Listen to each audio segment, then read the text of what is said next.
सगळ्यांनी इकडे लक्ष द्या. आज आपण 5 अंकी संख्यांचं वाचन करणार आहोत, बरोबर आहे. पण ते प्रतीकांच्या रूपामध्ये वाचन करणार आहोत. तुमच्यासमोर काय दिलेले आहेत? एक रंगीबिरंगी पेबल्स आहेत आणि हे संख्या वाचनाचं वर्तुळ आहे.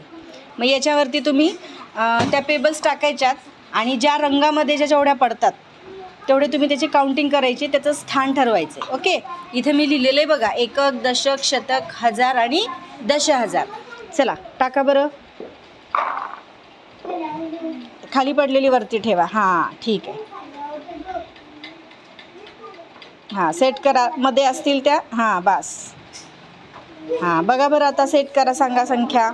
चला हां सांग बरं ओवी. 10,000मध्ये 1 आहे, 1000मध्ये 3 आहे, शतकमध्ये 5 आहेत, दशकमध्ये 3 आहेत, एककमध्ये 1 आहे. हां आता मग संख्या वाच बरं, काय झाली तयार?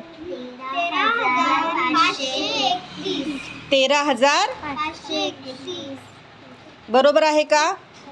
13,531. Very good. समजलं तुम्हाला?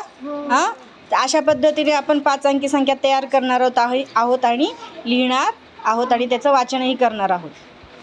समजलं सगळ्यांना? चला नेक्स्ट कोण टाकतंय? चला पेबल्स कोण टाकते? चल वेदिका टाक.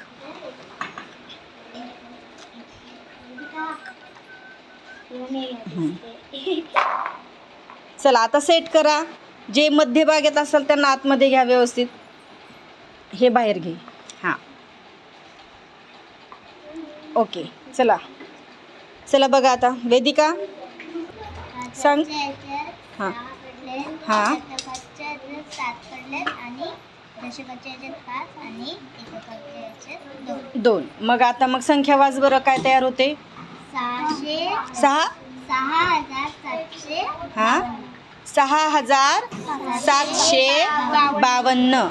Very good. समजलं सगळ्यांना? समजले? चला नेक्स्ट नंबर. चला अशा पद्धतीने आपण संख्या तयार करणार आहोत आणि वाचन करणार आहोत.